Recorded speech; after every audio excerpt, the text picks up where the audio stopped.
ये बड़ा आसान होता है कथावाचकों के लिए सिर्फ इस्लाम और कुरान के ऊपर उंगली उठाना कि आप क्रूर हैं और आप जानवरों को खाते हैं। क्या आप कहेंगे कि ये सब कुछ जो चल रहा है माता कामाख्या के मंदिर में बलि का चढ़ना, ये सब गलत है? कायस्तों का एक गांव है, वहां पे नवमी के दिन माता को बकरा जरूर चढ़ता है। लेकिन हाँ, ये अलग बात है कि ईद में मुसलमानों पे उंगली उठाना बड़ा आसान काम हो गया है। धर्म भ्रष्ट मैं सिर्फ एक प्रश्न आपसे पूछूंगा आचार्य जी, आप उसका मुझे बताइए। कामाख्या देवी को आप मानते हैं? हाँ मानते हैं, बिल्कुल मानते। कामाख्या देवी में बलि चढ़ती है, सही है गलत? सुनते जाइए। चंडी माता में बलि चढ़ती है, सही है गलत? मैं पूर्वी उत्तर प्रदेश से हूं, मैं पूर्वी उत्तर प्रदेश से आता हूं। वहां पे अब योगी आदित्यनाथ उस मठ के महंत बने हैं। पहले वहां पे भी छोटे छोटे सुअर के बच्चों की बलि चढ़ती थी माता को। देवी पाटन सिद्ध देवी का स्थल है और कायस्तों का एक गांव है, वहां पे नवमी के दिन माता को बकरा जरूर चढ़ता है, ठीक। लेकिन हाँ, ये अलग बात है कि ईद में मुसलमानों पे उंगली उठाना बड़ा आसान काम हो गया है हिंदुस्तान में। क्या ये जो नॉनवेज खाने की प्रथा, आप वैसे आप एथिस्ट हैं जी, यानी आप धर्म को नहीं मानते, लेकिन आपको धर्म की जानकारी अच्छी है। नहीं, उनको पूछने दीजिए। नहीं, मेरा प्रश्न ये आपसे ये है, पूछिए। ये बड़ा आसान होता है इस मुल्क में, ये बड़ा आसान होता है मुसलमानों के ऊपर उंगली उठा देना ईद के दिन। ये बड़ा आसान होता है कथावाचकों के लिए सिर्फ इस्लाम और कुरान के ऊपर उंगली उठाना कि आप क्रूर हैं और आप जानवरों को खाते हैं। क्या आप कहेंगे कि ये सब कुछ जो चल रहा है माता कामाख्या के मंदिर में बलि का चढ़ना, ये सब गलत है? जवाब अब मैं इनका उत्तर दे दूं। अब मैं इनका उत्तर दे दूं। जी, फिर सुबह खान इन्होंने बोला कि कामाख्या देवी में बकरे की बलि चढ़ती है। हमारे यहाँ बंगाल की राजधानी कोलकाता, वहां भी माता जी का मंदिर है जी, वहां भी बलि चढ़ती है। आपने बताया, और भारत में बहुत सारे मंदिर हैं ऐसे पुराने जहां बकरे की बलि चढ़ने की परंपरा है। आपने ठीक कहा। अब मैं ये बताऊं कि क्यों। हमारे वेदों में लिखा है स्पष्ट, अहिंसा ही परमो धर्मः। हमारे शास्त्र कहते हैं किसी की हत्या ना करो। हमारा हिंदू सनातन धर्म कहता है किसी की हत्या मत करो। फिर आपने सवाल किया कि कामाख्या में क्यों हत्या हो रही है। अब देखो हो क्या रहा है, हमारे मंदिरों में, हमारे वेदों में कहीं बकरे की बलि चढ़ाने की कोई परंपरा नहीं थी। लेकिन क्या हुआ कि एक मास्टर जी ने एक विद्यार्थी को देखा सिगरेट पीते हुए, तो गुरुजी ने बोला क्यों तुम सिगरेट पीते हो? गुरुजी वो क्या है, आदत हो गई है। कितनी पी जाते हो? बोले 10 पीता हूं मैं रोज दिन भर में। गुरुजी बोले सुन, 10 मत पीना, छोड़ दे पूरी। गुरुजी छूटे, अच्छा छूटेगी नहीं तो एक पी लेना, एक पी लेना। वो एक सिगरेट पीने की इजाजत गुरुजी ने क्यों दी? ताकि धीरे धीरे जब 9 छूटेगी तो एक भी छूट जाएगी। तो क्या हुआ कि हमारे यहां अहिंसा की बात तो थी, पर कुछ लोगों ने मांसाहार करना स्टार्ट कर दिया, मांसाहार का प्रचलन बढ़ गया। तो हमारे ऋषि मुनियों ने कहा कि भाई तुम मांसाहार क्यों करते हो जब वेद में लिखा है हत्या नहीं करनी चाहिए? तो बोले गुरुजी क्या करें, ये आदत हो गई है। तो गुरुजी बोले सुनो, तुम फिर रोज ना खा के कभी कभी खाने की मजबूरन इजाजत दी, वो भी निवृत्ति परक थी कि आप छोड़ दें, इजाजत नहीं दी कि खाओ। आप 10 सिगरेट रोज पीते हैं तो मैं आपने आपको कहा एक, तो गुरुजी होंगे जिन्होंने इसकी इजाजत दी होगी, उनका फिर नाम होगा, सब बता रहा हूं। ये वेजिटेरियन और नॉन वेजिटेरियन की बहुत पुरानी एक डिबेट है। इन्होंने तो एक एथिकल पर्सपेक्टिव से बोला। मेरा ये मानना है आप सांस लेते हैं तो भी आप हत्या कर रहे हैं, कुछ जीवाणु आपके सांस से अंदर जा रहे हैं। आप पानी गर्म करते हैं तो भी कोई जीवाणु मरते हैं। आप दूध गर्म करते हैं तो भी जीवाणु मरते हैं। आप चलते हैं तो भी जीवाणु मरते हैं। जब आप चावल खा के शाकाहारी बन रहे हैं, उस चावल को उगाने में पता नहीं कितनी पेस्टिसाइड डाल करके कितने जीवों की हत्या की गई है।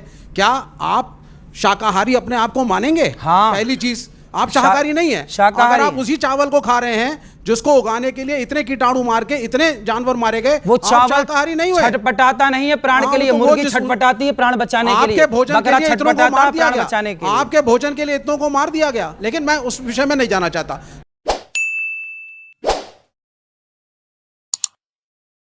मेरा दूसरा प्रश्न है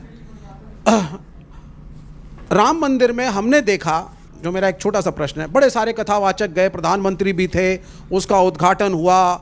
शंकराचार्य ने कहा कि साहब ये एक पॉलिटिकल इवेंट है और इसमें जाना गलत है। पुरी के शंकराचार्य ने यहाँ तक कह दिया कि जब वहाँ पे नरेंद्र मोदी उद्घाटन करेंगे तो क्या शंकराचार्य खड़े होकर पीछे ताली बजाएंगे? और शंकराचार्य नहीं गए। फिर भी कथावाचकों की पूरी पलटन वहाँ पहुँची। ये भी कहा गया कि ज्योतिष के हिसाब से सो कॉल्ड मुहूर्त भी इसका गलत है। कुछ उन्होंने कहा सही, कुछ उन्होंने कहा गलत। मैं आपके सनातनी धर्म के हिसाब से पूछ रहा हूँ, तो क्या ये कन्वीनियंस का धर्म है आप लोगों का जी कि जब प्राइम मिनिस्टर पहुंचेंगे तब आप शंकराचार्य का बहिष्कार करके ताली पीटते सारे पहुंच जाते हैं? एक मिनट, बिल्कुल पूछना चाहिए ना पॉलिटिक्स भाई, ये गए थे सब लोग तो इसलिए पूछ रहा हूं। तो क्या वहां जाना सही था या गलत? जवाब और दूसरा सवाल एक प्रेम पूर्वक है, क्या राहुल गांधी की मोहब्बत की दुकान से जुड़ेंगे? भगवान राम सबके हैं और शंकराचार्य जी की आप बात कर रहे हैं। शंकराचार्य जी ने तो आप लोगों को भी नसीहत दी थी कि ठीक रास्ते पर चलो, पर आप लोगों ने कहां सुनी शंकराचार्य जी की बात? शंकराचार्य जी की वो बात तो आपने सुन ली कि नहीं गए, पर शंकराचार्य जी जो और नसीहत आपको देते हैं तो वो सवाल मेरा ये है कि मैं एज इंडिविजुअल मैं सोचता हूँ कि जब से मैं पैदा हुआ हूँ और मैं ब्राह्मण कुल में पैदा हुआ, हिंदू में पैदा हुआ हूँ और मैं नॉन वेज खाता हूँ, मेरे पिताजी के द्वारा मतलब बाय बर्थ चला आ रहा है, but my soul is not always accepting this act of like जो गोश्त खाना है। जैसे आपने अभी अपने नॉर्मल सवालों में भी बताया कि गोश्त खाना कितना ठीक है कितना नहीं ठीक है, लेकिन my soul is not accepting कि ये गलत है। हम अपने बच्चों को जरा चोट लगती है तो हम उनके लिए क्या क्या नहीं करते हैं, कितना दर्द होता है, कितना पश्चाताप करते हैं, लेकिन हिंदुओं में भी कुर्बानी होती है। हाँ, और उनमें ऐसा क्यों नहीं होता? हम ऐसे जस्टिफाई क्यों नहीं कर पाते हैं? भाई साहब कहना चाहते हैं कि उन्हें तकरीर सुनी है और मेरी तकरीर से मुतासिर हुए कि मैं इस्लाम को प्रैक्टिकल वे में समझाता हूँ और सही तरीके से। भाई साहब का सवाल है कि वो नॉनवेज खाते हैं लेकिन दिल संतुष्ट नहीं है। नॉनवेज दिल संतुष्ट है तो मत खाओ, खाना फर्ज नहीं है। मैं उसको छोड़ना चाहता हूँ, मैं छोड़ दूंगा भी, ऐसा है। मेरा जवाब सुनिए भाई साहब, आपने सवाल तो पूछ लिया है ना? हाँ हाँ, जवाब तो सुनिए। हाँ बिल्कुल। पूरा हुआ क्या जवाब? अभी शुरू हुआ है। नहीं। इस्लाम में गोश्त खाना फर्ज नहीं है। आप अच्छे मुस्लिम बन सकते 100% शाकाहारी बनने के बाद भी, फर्ज नहीं है इस्लाम में। लेकिन मैंने जो आपको दलील दी वो ये दलील दी कि आप जो कहते अपने बच्चे को चोट लगती है तो दर्द होता है आपको, तो जानवर को चोट लगती है दर्द होना चाहिए ना? तो पेड़ पौधे को चोट होती है आपको दर्द नहीं होता है? कैसे इंसान है आप?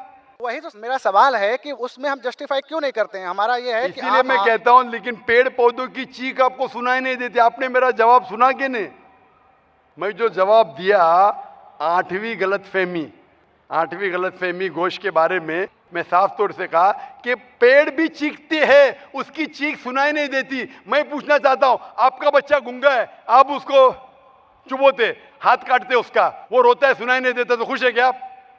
मैं खुश नहीं हूं, इसीलिए तो मेरा समाधान मैं इसलिए बोलता हूं मैं तो आप भाजी पाला क्यों खाएंगे? फिर भाजी पाला भी मत खाओ, आप जिएंगे कैसा?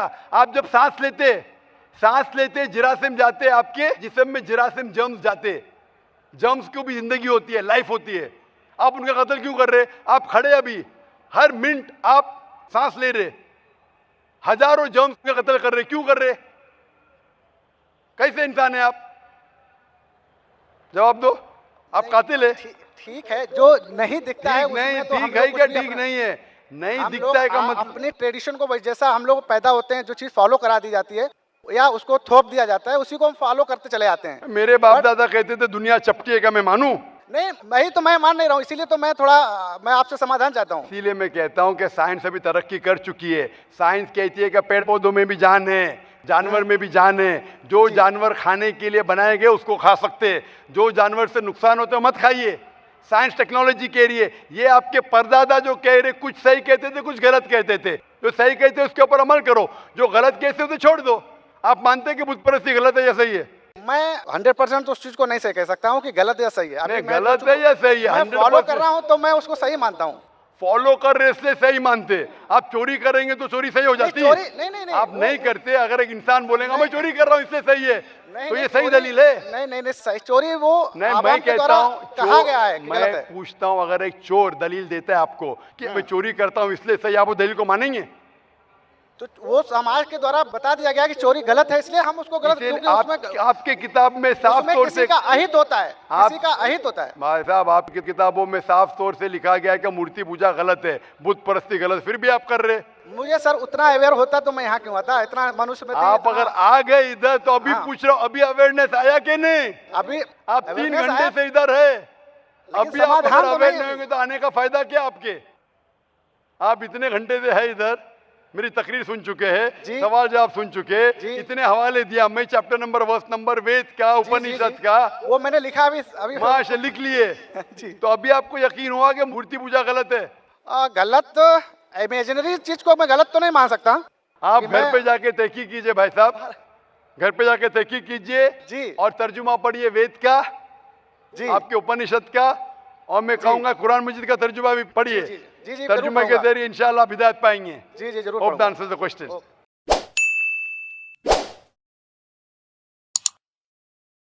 तो जी हाँ दोस्तों, वीडियो आपने देखी, होपफुली आज की वीडियो आप लोगों को ज़रूर पसंद आई होगी। पंडित से किए गए सारे सवाल, उनके जवाबात भी आपने सुने होंगे, और फिर जाकिर नाइक से भी इसी तरह का एक सवाल किया गया था एक हिंदू भाई की तरफ से, और उन्होंने भी बड़ा ज़बरदस्त उसे एक्सप्लेन किया और उसको जवाब दिया।